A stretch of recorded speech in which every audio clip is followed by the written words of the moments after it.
Ok, entonces vamos a comenzar la clase ahora. Vamos a continuar con el tema de la responsabilidad internacional de los estados.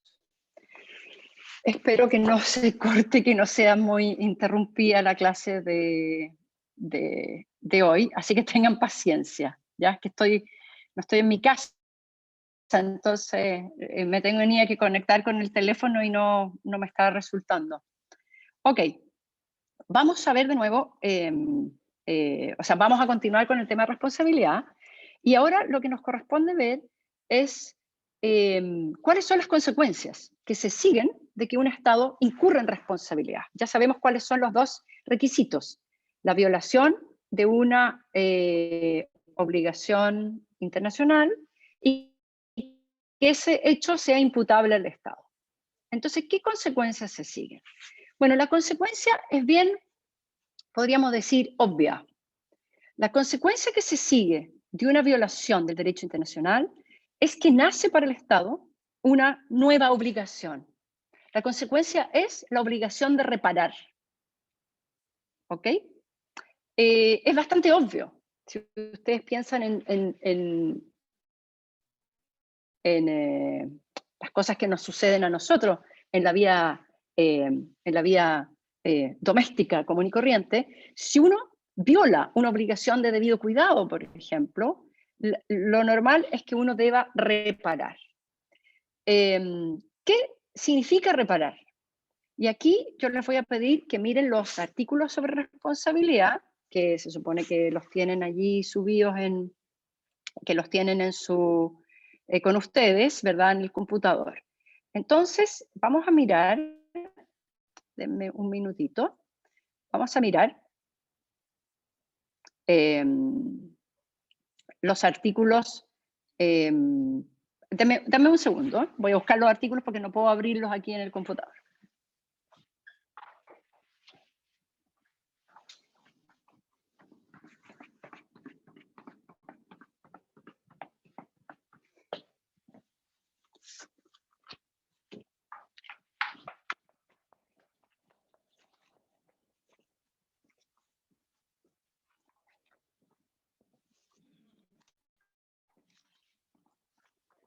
Ok, aquí estamos. Ok, entonces por favor, miren los artículos 34 y siguientes de los artículos sobre responsabilidad de la Comisión de Derecho Internacional. Y ahí se van a mirar que lo primero que hace este artículo 34 es señalar lo siguiente: formas de reparación. ¿Ok? Las formas de reparación son básicamente tres en el derecho internacional. La primera es el tratar de restituir la situación al estado anterior. Por eso, el artículo 31 señala que el Estado responsable está obligado a reparar íntegramente el perjuicio causado por el hecho internacionalmente ilícito. Hay un latinazgo para esto, que es restitutio in integrum. Tratar de volver las cosas hacia atrás, lo cual no siempre, ¿verdad?, es posible. Pero hay veces en que sí es posible. Entonces, lo que dice el artículo 35 es lo siguiente: el Estado responsable del hecho internacionalmente ilícito está obligado a la restitución, es decir, a restablecer la situación que existía antes de la comisión del hecho ilícito, siempre que, y en la medida que esa restitución no sea materialmente imposible y no entrañe una carga totalmente desproporcionada con relación al beneficio que derivaría de la restitución en vez de la indemnización. Entonces, lo primero, restitutio in integrum. Pero ya este artículo 35 está reconociendo que hay veces que no es posible. Hay situaciones que son obviamente imposibles de retrotraer al estado anterior. Por ejemplo, la muerte. Obviamente, si el Estado ha ocasionado un daño irreversible, como por ejemplo es la muerte de otras personas, no va a ser posible recuperar la vida y por lo tanto es imposible retrotraer la situación al estado anterior. Por ejemplo, pensemos en la destrucción de algún bien valioso para el Estado. La destrucción, por ejemplo, la contaminación, para que pensemos en medio ambiente, la contaminación irreversible de un bien ambientalmente valioso, ¿verdad? De un río, de un lago. Donde, por ejemplo, se puede haber destruido en forma irreversible la biodiversidad de la zona. Ok, en todos esos casos es imposible la restitución in integrum. Entonces, ¿qué podrá reemplazar la restitución? Y bueno, en esos casos, lo que reemplaza la pérdida, el bien perdido, es una indemnización. A eso entonces, indemnización o compensación. En inglés normalmente se habla de compensation. Y la compensación entonces está regulada como forma de reparación en el derecho internacional. El artículo 36 de los artículos sobre responsabilidad señala que el Estado responsable de un hecho internacionalmente ilícito está obligado a indemnizar el daño causado por ese hecho en la medida que dicho daño no sea reparado por la restitución. Es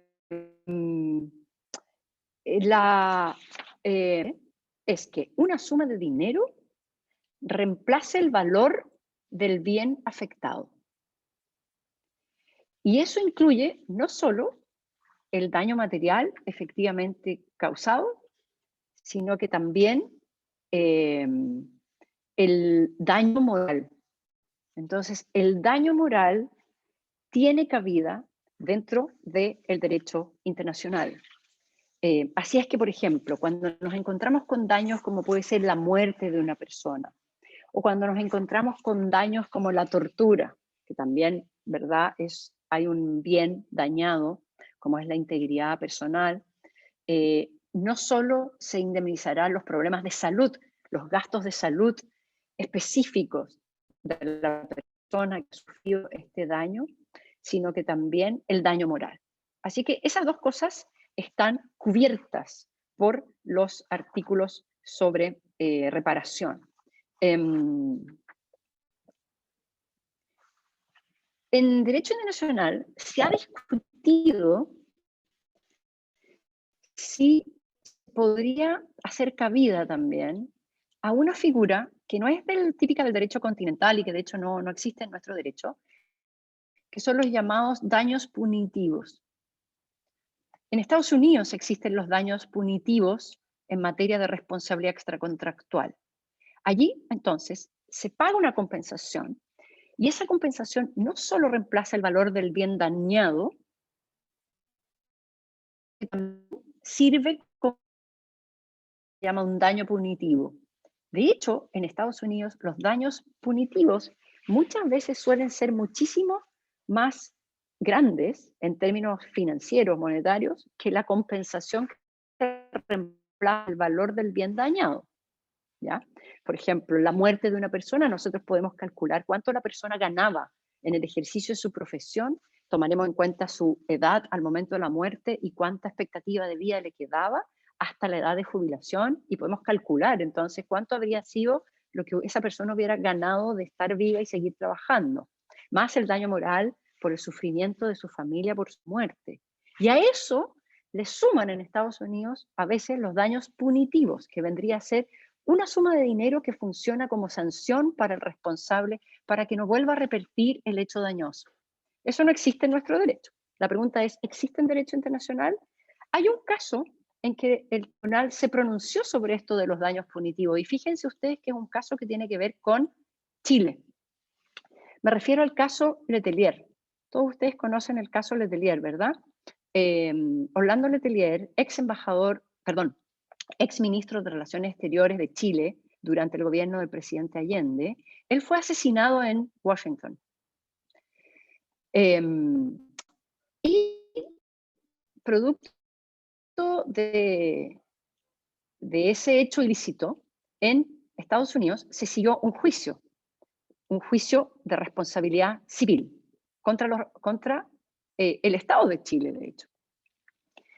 Y ese juicio terminó con una sanción en millones de dólares. El tema es que cuando vuelve la democracia a Chile, en el año 90, Chile se había negado a reconocer jurisdicción a los tribunales de Estados Unidos, se había negado a reconocer el carácter vinculante de esa sentencia que se había dictado y se había obligado, o sea, y se había negado a reconocer la obligación de pagar, por lo tanto, no había pagado la indemnización. Entonces, cuando llega la democracia el año 90, esta controversia sigue pendiente con Estados Unidos. Ambos estados finalmente deciden llevar esto a una comisión internacional formada por unos jueces norteamericanos y un juez chileno y uno totalmente independiente para determinar cuánto debe pagar Chile. Entonces Chile acepta que va a pagar, pero la pregunta es cuánto. Y ahí entonces se discute y se dice, mire, la indemnización fallada por los tribunales de los Estados Unidos incluye daños punitivos, pero nosotros vamos a fallar en la evaluación de los daños conforme al derecho internacional. El derecho internacional no incluye daños punitivos. Entonces bajó un poco el monto de la indemnización que Chile tuvo que pagar. Ok. Y la última forma de reparación del derecho internacional es la llamada satisfacción. ¿Qué es esto de la satisfacción? Esto está también prescrito en los artículos de responsabilidad, en el artículo 37. Voy a leerles el artículo 37. El Estado responsable de un hecho internacionalmente ilícito está obligado a dar satisfacción por el perjuicio causado por ese hecho, en la medida en que ese perjuicio no pueda ser reparado mediante restitución o indemnización. Entonces, la satisfacción está prevista para los casos en que no es posible indemnizar. ¿Por qué puede ser no posible indemnizar? Bueno, hay veces que, por ejemplo, piensen ustedes que en responsabilidad yo ya les conté que no es necesario que exista daño material. A veces puede haber violaciones al derecho internacional sin daño material, entonces la compensación ahí no cabe, porque no hay nada, ni un bien avaluable, por así decirlo, para fijar el monto de la indemnización. Bueno, en esos casos, lo que se hace es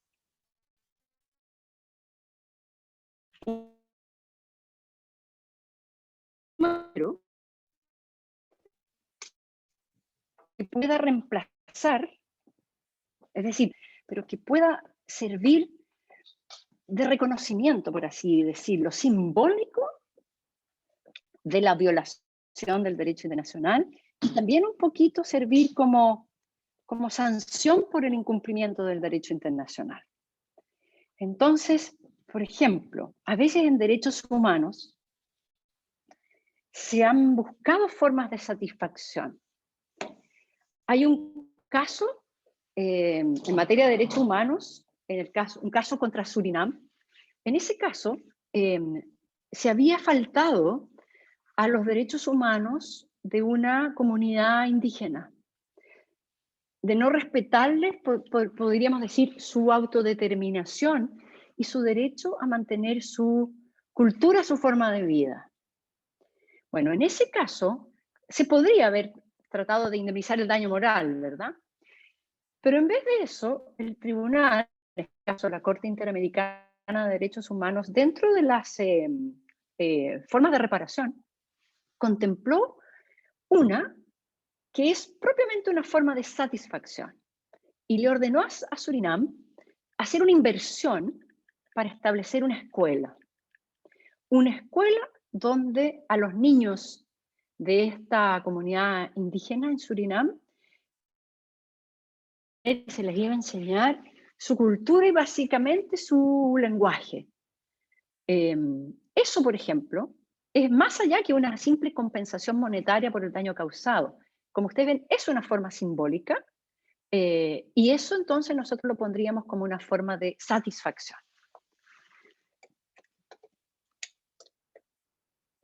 En otros casos, les voy a contar ahora otro caso donde también hay formas de satisfacción, pero formas de satisfacción a veces enteramente monetarias.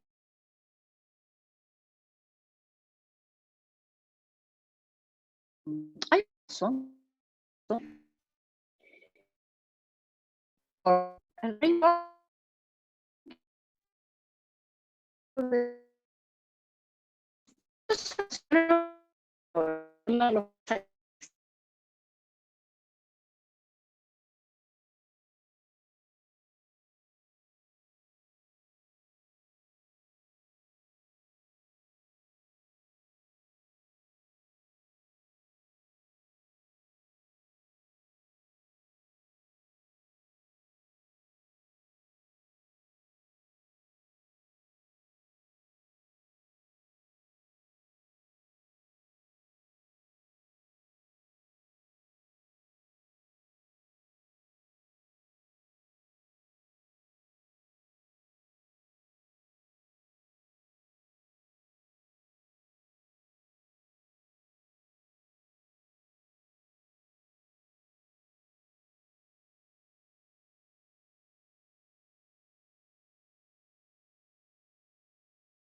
No soy el único que no escucha nada, ¿cierto?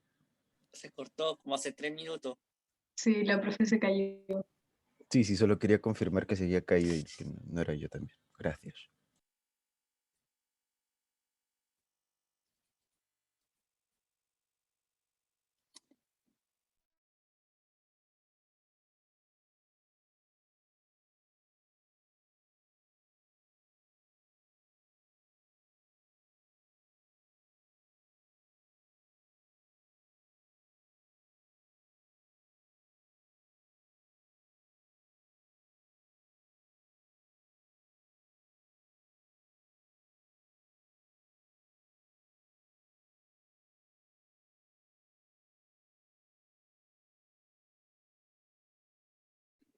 Mil disculpas, ¿volví?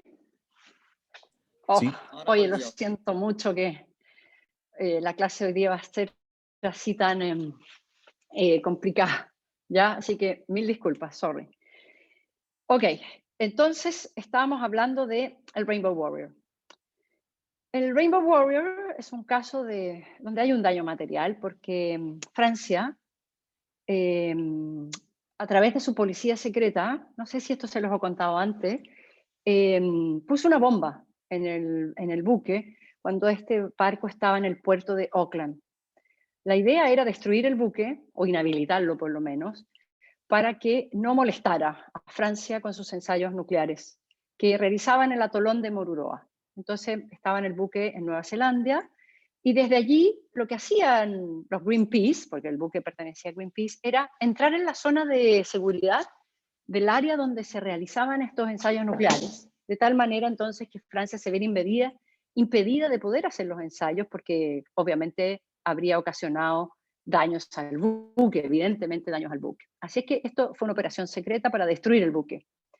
El tema es que obviamente esto genera una controversia entre Nueva Zelanda y Francia. Nueva Zelanda obviamente dice, es el colmo que un país como Francia haya realizado un ataque terrorista en mi propio territorio. Esta controversia es resuelta por un tribunal de arbitraje, dispuesto por ambas partes. Ambas partes deciden dar su voluntad, su consentimiento para el tribunal arbitral, que en este caso tiene dos etapas. Una primera etapa frente al árbitro que era el secretario general de las Naciones Unidas.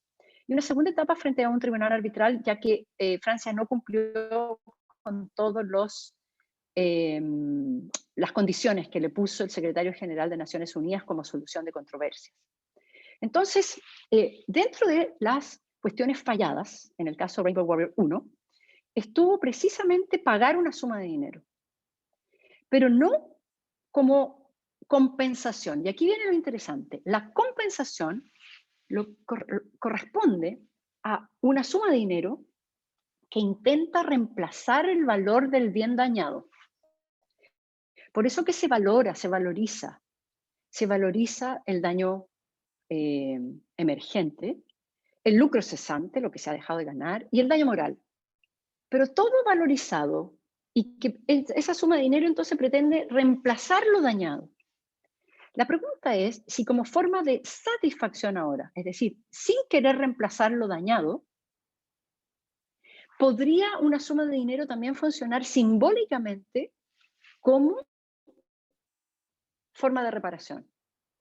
Y el caso Rainbow Warrior lo demuestra, porque se le ordena a Francia entregar una suma de dinero, unos tantos millones de dólares a Nueva Zelanda, pero no valorizando el valor del buque, ni la vida humana que se perdió cuando explotó la bomba, sino simplemente como un símbolo de reconocimiento de responsabilidad y un símbolo de otorgar algo que te duele, qué sé yo, millones de dólares, como forma de arrepentimiento, por así decirlo, y como forma de reparación. Eso es lo que demuestra el caso Rainbow Warrior. Entonces, fíjense ustedes, no toda suma de dinero corresponde a una compensación. ¿Ok? Esa es la gran diferencia entre una suma de dinero como satisfacción y una suma de dinero como compensación. Ahora, en derecho internacional existen otras formas simbólicas también de reparación. Por ejemplo, las disculpas públicas.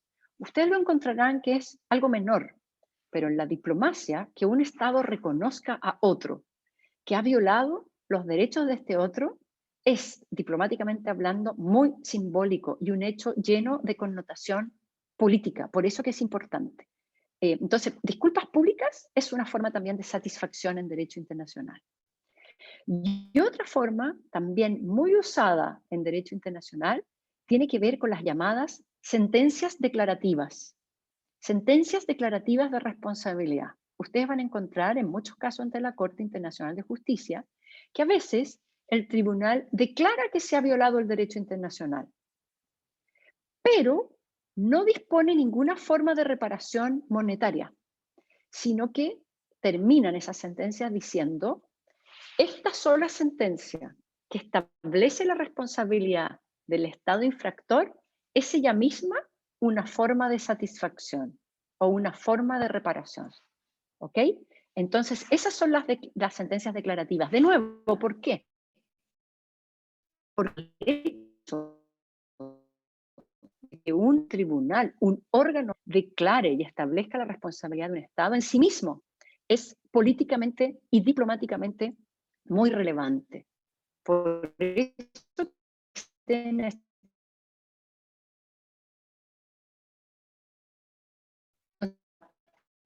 la sola sentencia es una forma de reparación.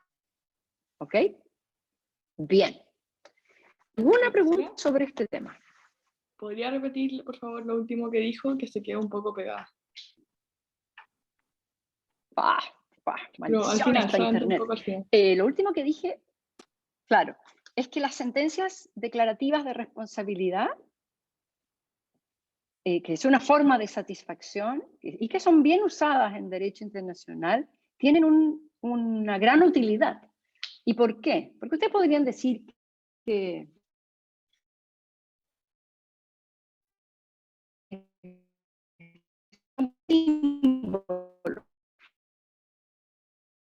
de responsabilidad por un tribunal, realmente recibir dinero. Es decir, para el nivel de presupuesto que manejan los estados, los dineros tampoco son tan significativos como para una persona, para un individuo, ¿verdad? Entonces, las formas de satisfacción como sentencias declarativas pueden ser aún más importantes que sumas de dinero que se paguen para reparar los daños. Bien.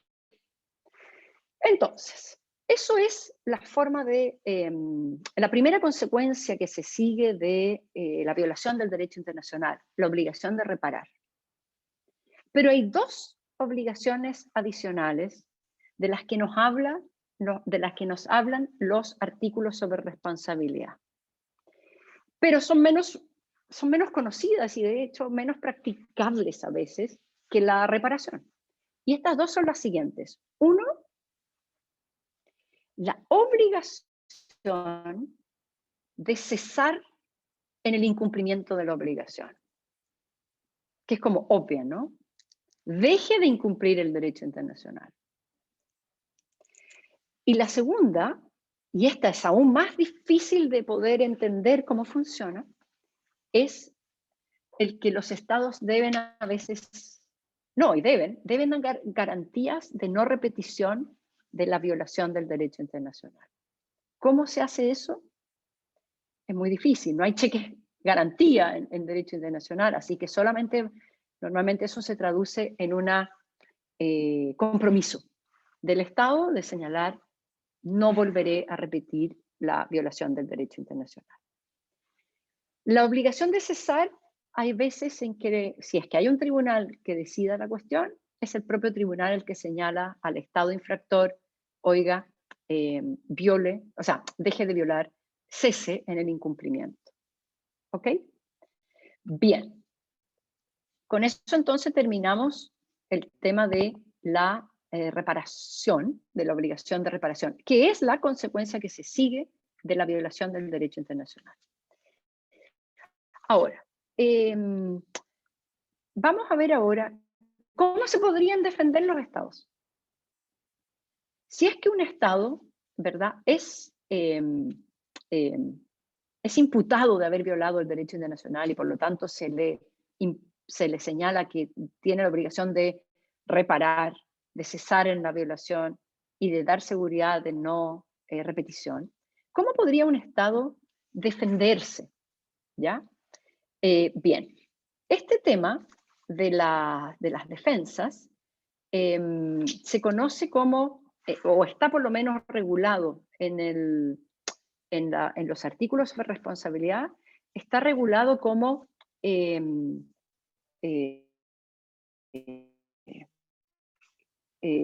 exclusión, como causales de exclusión de responsabilidad. Así lo regularon. Hay algunos que han criticado ese nombre, ¿ya? Causales de exclusión de ilicitud. ¿Y por qué lo critican? Porque probablemente conceptualmente no está muy bien explicado, conceptualizado, porque la ilicitud ya existe. La ilicitud es haber violado el derecho internacional y esa ilicitud ya es parte del mundo, ya se cometió la ilicitud.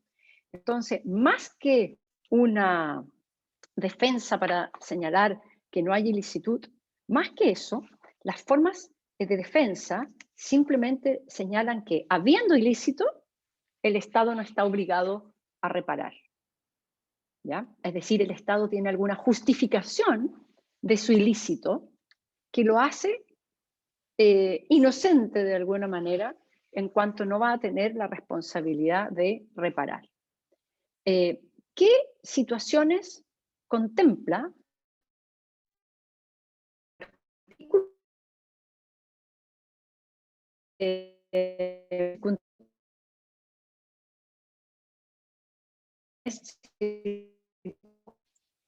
bueno, en primer lugar, y siguientes. De ahí van a encontrar estas circunstancias. Primero, consentimiento. Después va a 3, las contramedidas. Countermeasures se llama en inglés. ¿Sí? Que como que se pegó. ¿Montserrat? Entonces no sé si podría, Me que quedé- se me- pegó un poquito. Si podría repetir, por favor. Ya, bien. Gracias. Entonces, en primer lugar, decíamos que de las circunstancias que excluye la licitud, primero tenemos el consentimiento, luego la legítima defensa, luego las contramedidas, también la fuerza mayor, el extremo, el estado de necesidad, el cumplimiento de ius cogens, eso, ¿ok? Todo eso está en los artículos 20 y siguientes de los artículos. Bien, vamos al primero, consentimiento. Bueno, lo que dicen estos artículos es que si un estante en el acto del otro, aunque sea un acto ilícito, entonces no va a haber responsabilidad. Dice así el 20, el consentimiento válido de un Estado a la comisión por otro Estado de un hecho determinado excluye la ilicitud de tal hecho en relación con el primer Estado en la medida en que el hecho permanece dentro de los límites de dicho consentimiento. Muchas veces se ha usado esta defensa en caso del ingreso de Fuerzas Armadas a otro Estado, cuando previamente ha existido una especie de acuerdo para que esas Fuerzas Armadas operen en tu territorio. Entonces, pues no te puedes quejar de que ha habido una incursión ilícita. ¿Ok? En todo caso, no operaría el consentimiento si es que esas Fuerzas Armadas cometen crímenes contra la humanidad, porque eso, ningún consentimiento puede borrar la ilicitud de ese hecho. Bueno, en cuanto a la legítima defensa, los artículos de responsabilidad se remiten al artículo 51 de la Carta de las Naciones Unidas, que establece los requisitos de la legítima defensa. Como ustedes saben, ahí en el 51, la legítima defensa está conceptualizada como el uso de la fuerza para repeler un ataque armado. Entonces tiene que haber primeramente un ataque armado que se intenta repeler. Eso es para lo de las represalias. Entonces, esto opera en el ámbito de la Carta de las Naciones Unidas. Contramedidas. ¿Qué son las contramedidas? Y esta figura es súper interesante, porque en el fondo esto es lo que muchas veces hemos hablado en el curso de que el derecho internacional admite autotutela de alguna manera. O sea, admite a veces que los estados tomen la justicia por propia mano. Y eso es así, porque como ustedes ven, el derecho internacional es un sistema un tanto incompleto, podríamos decir, o que no tiene todas las herramientas que tiene el derecho doméstico. Porque en el derecho doméstico sabemos que existe un Estado, que es un poder centralizado, y ese poder centralizado tiene el monopolio de la fuerza. Que tenga, sabemos acciones que no podemos ir siempre los dos a un tribunal para que determine la interpretación del derecho,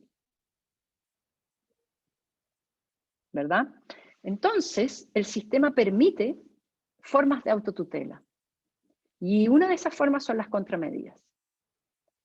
¿Alguien, si es que tienen los artículos ahí encima, ¿alguien podría leer el artículo 22 de los artículos sobre responsabilidad internacional de los estados?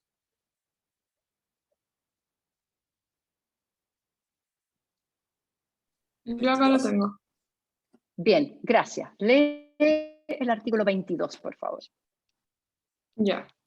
Contramedidas en razón de un hecho internacionalmente ilícito. La ilicitud del hecho de un Estado que no esté en conformidad con una obligación internacional suya para con otro Estado queda excluida en el caso y en la medida en que ese hecho constituya una contramedida tomada contra ese otro Estado de acuerdo con lo dispuesto en el capítulo 2 de la tercera parte. Ok.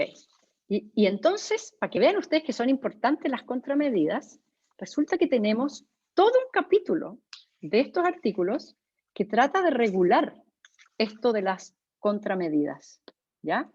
Y dice así el artículo 49, que es ese capítulo 2 de la segunda parte, dice: el Estado lesionado solamente podrá tomar contramedidas contra el responsable del hecho internacionalmente ilícito con el objeto de inducirlo a cumplir las obligaciones que le incumban en virtud de lo dispuesto en la segunda parte.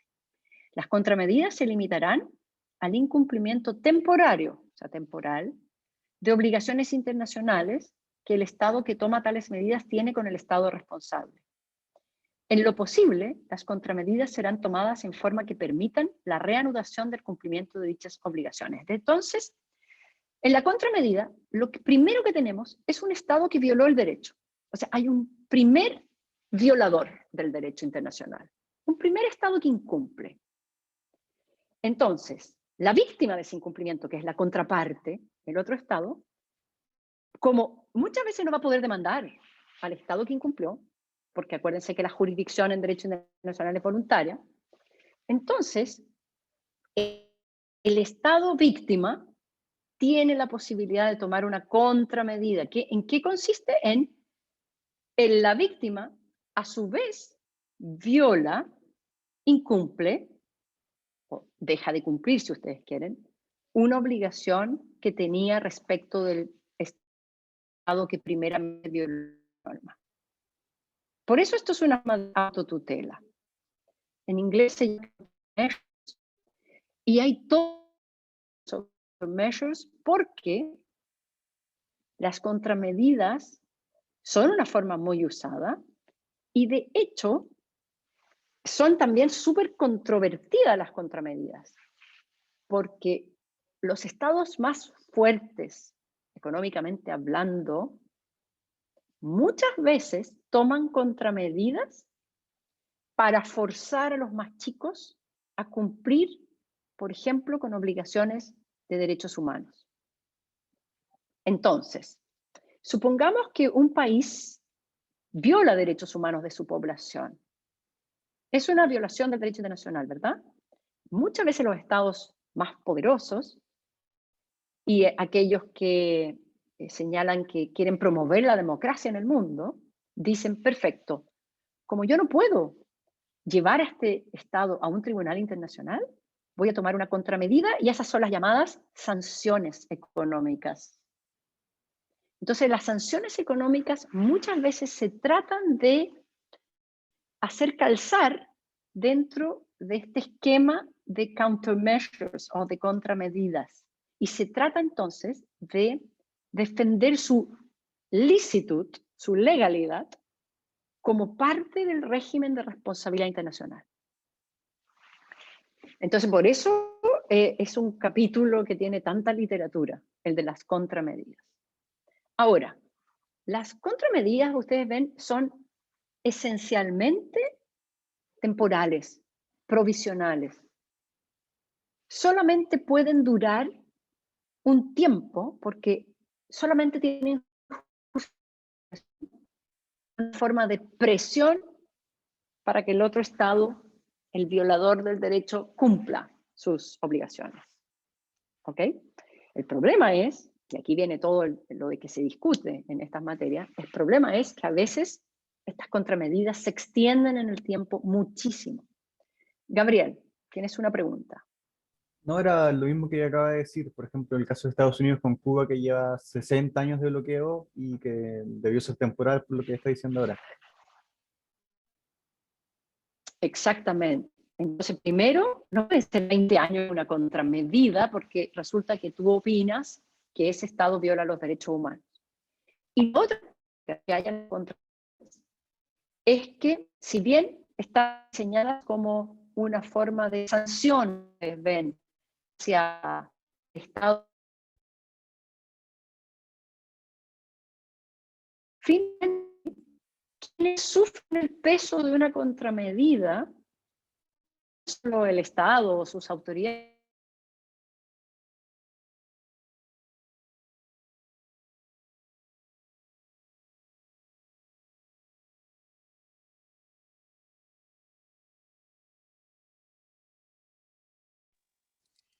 Se cortó de nuevo, ¿cierto?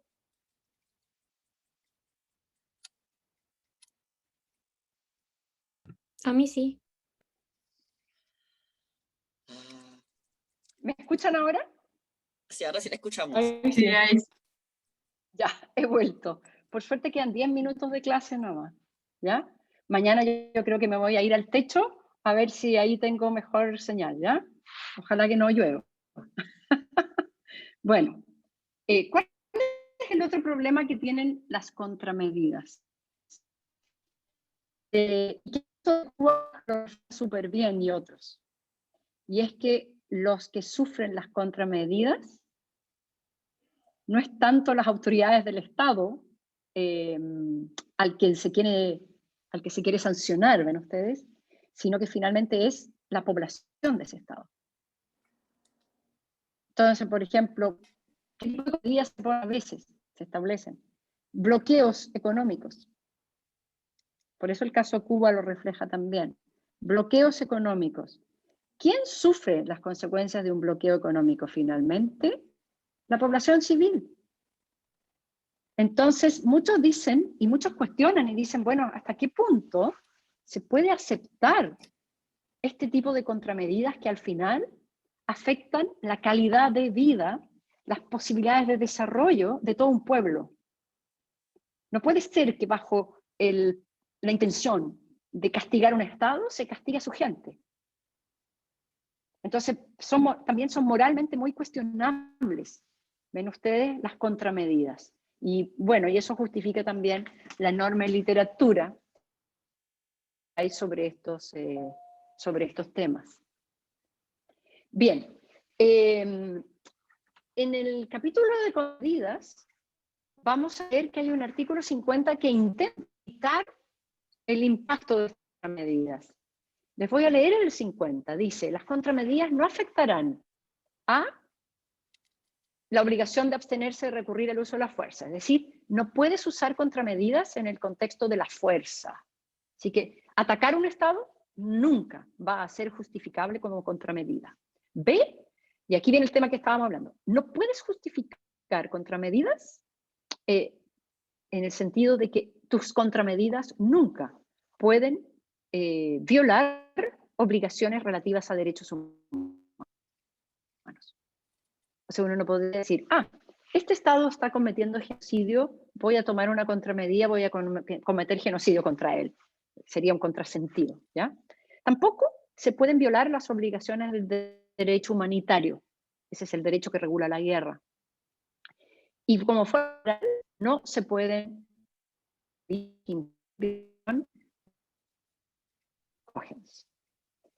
ahora, requisito que hay proporcionalidad entre la contramedida y anterior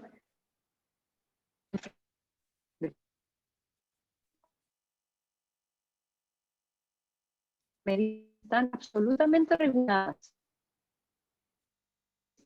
Muy interesante es que es la del comercio internacional. Y por eso tal vez son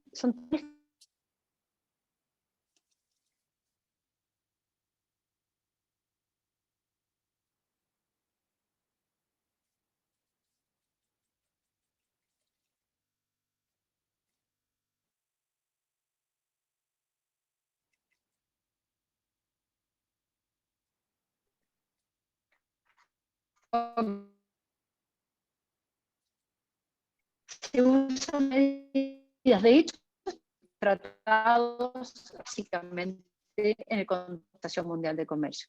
Si ustedes miran el acuerdo GATT, que establece las obligaciones sustantivas de los estados en materia de comercio internacional, en esa área, las sanciones previstas toman las contramedidas como una fórmula de reacción, fíjense ustedes. Si un Estado toma medidas restrictivas del comercio contra otro Estado, violando las obligaciones de la OMC, los paneles arbitrales pueden reclamar, tomar medidas. Si un Estado por ejemplo, tomó medidas arancelarias para prohibir la entrada de bienes de un Estado a su economía, después del juicio ante un panel arbitral, ese panel puede autorizar al Estado a subir aranceles. ¿Ven? Entonces, ahí es un área donde las contramedidas tienen muchísima aplicación. Bien, alguien en el chat dijo que había quedado en proporcionalidad. Bueno, lo de la proporcionalidad yo creo que ustedes lo entienden bien. Tiene que haber una proporcionalidad entre la contramedida y la infracción primera, ¿ya? No pueden ser medidas más gravosas de lo que implicó la primera, no pueden ser medidas más gravosas de lo que implicó la primera violación del derecho internacional. Y luego de que el área del comercial, las contramedidas son muy usadas y están reguladas en el acuerdo de la OMC. ¿Queda con eso tu pregunta, Paulina? Sí, profesora, gracias. Ya. Oye, bueno, yo les pido muchas disculpas por la clase de hoy porque ha sido muy entrecortada. Tengo pésima internet, no estoy en Santiago en estos momentos, así es que mil disculpas. Mañana en verdad trataré de que sea mejor la clase, ¿ya? Por último, y para terminar, les pido que ustedes lean las otras normas que hay aquí en los artículos de responsabilidad, pero hay una, solamente me quiero detener en una última cuestión que se deja de lado. Puede reclamar de otro Estado. Es decir, ¿qué Estado puede reclamarle a otro Estado la violación del derecho internacional y exigirle todas estas obligaciones que surgen de la violación del derecho internacional? Exigirle la obligación de reparar, exigirle la obligación de cesar en el incumplimiento, exigirle garantías de no repetición. ¿Quién? Un concepto muy importante que ustedes tienen que leer y que lo van a encontrar en el 2 de los artículos, que es el concepto de Estado lesionado, o en inglés, injured state. Es el Estado lesionado el que puede reclamarle a otro las consecuencias de la infracción del derecho internacional. Entonces la pregunta, o sea, lo que ustedes me deberían decir, entonces no cualquier Estado puede demandar a otro la responsabilidad internacional. Efectivamente, no cualquier Estado puede reclamar a otro la infracción del derecho internacional. Así que lean el artículo 42. ¿Qué dice?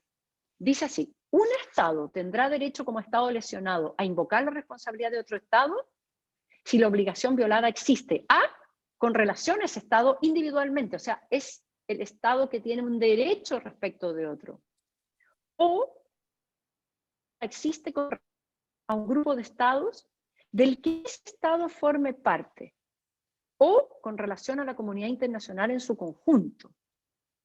Y la violación de la obligación afecta especialmente a ese Estado y es de tal índole que modifica radicalmente la situación de todos los demás Estados con los que existe esa obligación con respecto al ulterior cumplimiento de esta. Es bien complejo esto, pero básicamente lo que les quiero decir es que hay que ver la naturaleza de la obligación para ver si un Estado cualquiera es un Estado lesionado. Cumplimiento de derechos humanos.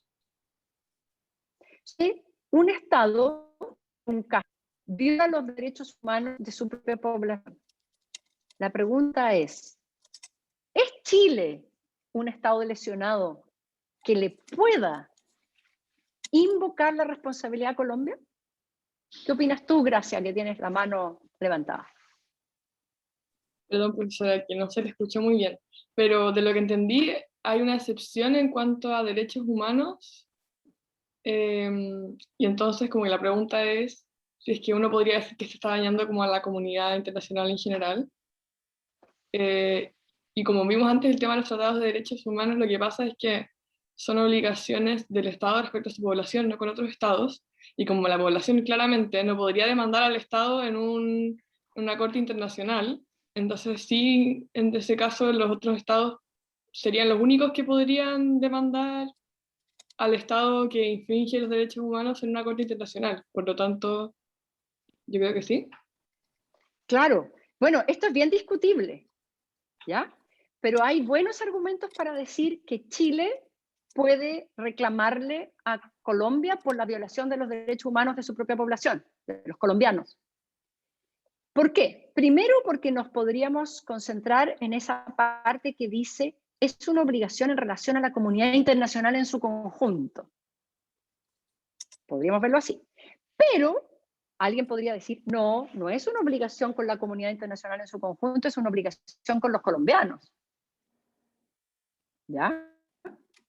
Sin embargo, ahí también podemos decir, por suerte, en el contexto latinoamericano, Colombia y Chile son parte de un tratado, que es la Convención Interamericana de Derechos Humanos. Entonces podríamos decir, Chile y Colombia están en una relación contractual en que Colombia se obligó con Chile y con todos los estados parte de la Convención Americana a respetar los derechos humanos de los colombianos. Entonces, porque está esta situación contractual a través del tratado, que sería la Convención Americana, Chile, en todo caso, puede decir que es un estado lesionado. Porque lo que incumplió Colombia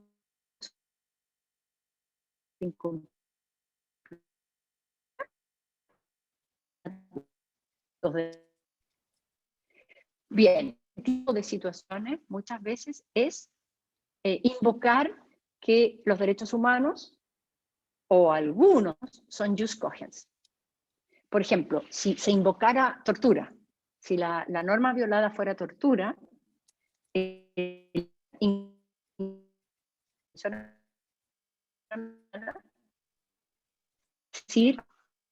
ahí lo señala Emilia Correa en algo que le respondió al curso, ¿verdad? Porque me debo haber borrado de la grabación, es violar normas de jus cogens.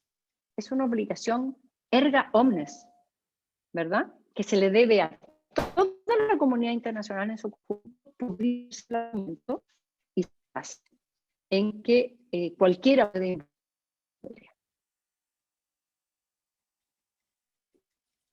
Bien. Entonces, quedamos aquí, con esto terminamos la clase de hoy. Mañana, que no me ocurran los mismos problemas día, ya es de esperar que la internet funcione mejor. Le estoy dando internet con mi teléfono, entonces por eso.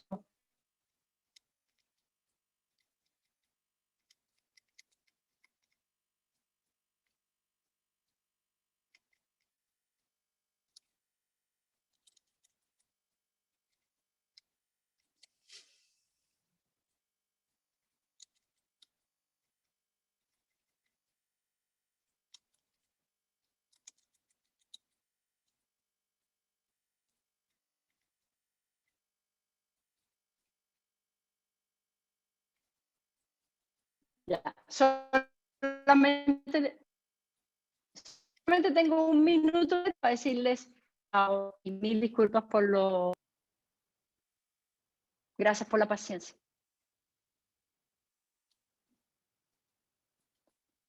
¿Me escucharon lo último que les dije? Bueno, me despido, con esto termina la clase. Seonjin, ¿tú me estás escuchando? Justo antes de su despedida no se escuchó. Ya, entonces hago la despedida de nuevo. Mil disculpas por lo terrible que fue la conexión hoy día y nos vemos mañana. Chao. Chao. Chao, Chao, profe, que Chao, esté profe. bien. No se preocupe. Chao, profe, que esté bien. Cosas que pasan. Chao.